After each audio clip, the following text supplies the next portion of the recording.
کیا کبھی ایسی سچویشن آئی ہے جہاں لگا ہو کہ ارد گرد سبھی بے وقوف ہیں؟ 2014 میں ایک ایسی کتاب آئی جس نے بالکل اسی خیال کو اپنا عنوان بنایا، surrounded by idiots. Thomas Erikson کی اس کتاب نے آتے ہی تہلکہ مچا دیا۔ دعویٰ یہ تھا کہ یہ انسانی شخصیاتوں کا کوڈ ڈیکوڈ کر سکتی ہے، لیکن کیا واقعی ایسا ہی ہے؟ آئیے اس پورے معاملے کا ایک گہرا جائزہ لیتے ہیں اور دیکھتے ہیں کہ اس پاپولر سیلف ہیلپ ٹرینڈ کے پیچھے اصل حقیقت کیا ہے۔ اس کتاب کا امپیکٹ کتنا بڑا ہے، اس کا اندازہ اس ایک عدد سے لگایا جا سکتا ہے، 15 لاکھ۔ جی ہاں، دنیا بھر میں اس کی 1.5 ملین کاپیز فروخت ہو چکی ہیں۔ یہ کوئی چھوٹی بات نہیں ہے۔ اس کا سیدھا سا مطلب یہ ہے کہ لاکھوں لوگ آفس کی پالیٹکس سمجھنے یا گھر کے مسائل سلجھانے کے لیے اسے ایک پریکٹیکل ٹول کے طور پر استعمال کر رہے ہیں۔ اور یہ کریز کسی ایک خطے یا ثقافت تک محدود نہیں رہا۔ 55 مختلف زبانوں میں اس کا ترجمہ ہو چکا ہے۔ مطلب یہ صرف ایک لوکل ہٹ نہیں بلکہ ایک گلوبل فینومینون بن چکی ہے۔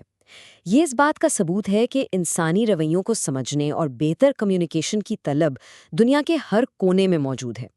تو آخر اس کتاب کا میجک فارمولا کیا ہے؟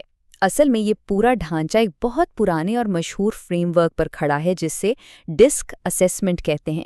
یہ ایک ایسا بیہیورل ٹول ہے جو لوگوں کو 4 الگ شخصیاتی اقسام میں بانٹتا ہے تاکہ ہم دوسروں کے بات کرنے اور سوچنے کے انداز کو سمجھ کر اپنے رویے میں لچک پیدا کر سکیں۔ ایرکسن نے اس DISC اسیسمنٹ کو تھوڑا سمپل اور کیچی بنانے کے لیے اسے 4 واضح رنگوں میں تقسیم کر دیا۔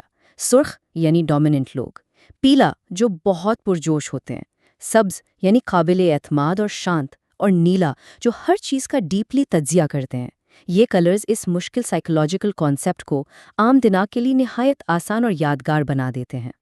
آئیے اب ان 4 رنگوں اور باہمی تعلقات کو سمجھنے کے اس طریقے کو تھوڑا اور قریب سے دیکھتے ہیں۔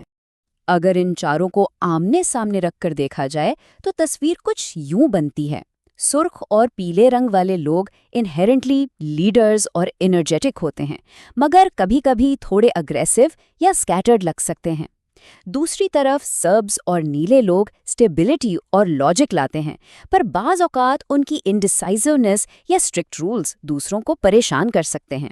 یہ بالکل ایک جگسو پزل جیسا ہے جہاں ہر پیس کی اپنی جگہ اور اہمیت ہے۔ مثال کے طور پر سبز یعنی گرین شخصیت کو لے لیجئے۔ یہ کسی بھی ٹیم کی جان ہوتے ہیں، ہمیشہ سب کو ساتھ لے کر چلنے والے پیس میکرز۔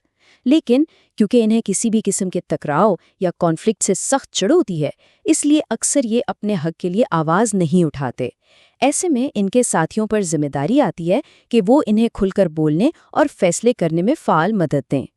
اس کے برعکس اگر نیلے یعنی بلو شخصیات والوں کو دیکھیں تو یہ کمال کے پرابلم سالورز ہوتے ہیں۔ ان کا فوکس فیکٹس اور ڈیٹیلز پر ہوتا ہے، مگر مسئلہ تب آتا ہے جب ان کا یہ پرفیکشنسٹ اور ہائیلی انالیٹیکل رویہ دوسروں کو اوورلی کرٹیکل یا نقص نکالنے والا محسوس ہونے لگتا ہے۔ ان کے ساتھ سموتھلی کام کرنے کے لیے ان کے اس منطقی مزاج کو ٹھیک سے ہینڈل کرنا بہت ضروری ہے تاکہ بلا وجہ کی فرکشن سے بچا جا سکے۔ تو اس سب کا الٹیمیٹ مقصد کیا ہے؟ اصل میں بک کا کور میسج یہ ہے کہ جب ہم ان رنگوں کی پہچان کر لیتے ہیں تو ہمارا ایمپتھی لیول بڑھ جاتا ہے۔ ہم اپنے کمیونیکیشن سٹائل کو دوسروں کے حساب سے ڈھالنا سیکھ جاتے ہیں، کانفلکٹس بہتر ہینڈل ہوتے ہیں، اور چاہے آفس ہو یا اپنا گھر، ریلیشن شپس میں ایک زبردست مضبوطی آ جاتی ہے۔ لیکن کہانی میں یہاں ایک بہت بڑا ٹوسٹ ہے۔ آئیے دیکھتے ہیں کہ سائنسدانوں نے اس پر کیا سخت تنقید کی ہے اور یہ کانسیپٹ اتنا متنازع کیوں ہے۔ یہاں ایک بہت ہی حیران کن پیراڈاکس دیکھنے کو ملتا ہے۔ ایک طرف اسے کمیونیکیشن اور ایمپیتھی کو فروغ دینے والا ایک شاندار سیلف ہیلپ ٹول مانا جا رہا ہے جس پر لاکھوں لوگ فدا ہیں، اور ٹھیک دوسری طرف اکیڈمک اور سائنٹیفک کمیونٹی نے اسے سختی سے ریجیکٹ کر کے سوڈو سائنس یعنی نیم سائنس قرار دے دیا ہے۔ ماہرین کہتے ہیں کہ اس کی کوئی ٹھوس بنیاد ہی نہیں ہے۔ اور یہ تنقید صرف ہوا میں تیر چلانے جیسی نہیں ہے۔ امیہ یونیورسٹی میں نفسیات کے ایسوسیٹ پروفیسر مٹیاس لنڈبرگ جیسے اعلیٰ پائے کے پیشہ ور ماہرین نے اس پورے کانسیپٹ کو کھل کر نان سینس یعنی بے معنی قرار دیا ہے۔ ان کا استدلال یہ ہے کہ انسان جیسی انتہائی کمپلیکس مخلوق کو محض 4 رنگوں کے دبوں میں قید کر دینا نہ صرف بچکانہ ہے بلکہ کمپلیٹلی ان سائنٹیفک ہے۔ یہ کنٹروورسی اس وقت اپنے ایبسلیوٹ عروج پر پہنچ گئی جب 2018 میں سویڈش اسکیپٹکس نام کی آرگنائزیشن نے باقاعدہ طور پر تھامس ایرکسن کو فراڈسٹر آف دی ایئر یعنی سال کا سب سے بڑا دھوکے باز ہونے کا ایوارڈ دے ڈالا۔ ایک ایسی کتاب جو ملینز میں بک رہے ہو، اس کے مصنف کے لیے یہ واقعی ایک بہت ہی شدید جھٹکا تھا۔ یہاں آ کر ایک بہت گہرا تصادم پیدا ہو جاتا ہے۔ ایک طرف 15 لاکھ سے زیادہ لوگ ہیں جنہیں اپنی روزمرہ کی عام زندگی اور دفتر میں اس فریم ورک سے واقعی پریکٹیکل فائدہ مل رہا ہے، اور دوسری طرف سائیکو تھراپسٹ کی ایک پوری فوج ہے جو اس کی انڈرلائنگ سائنس کو سرے سے ہی فرضی کہہ کر مسترد کر رہی ہے۔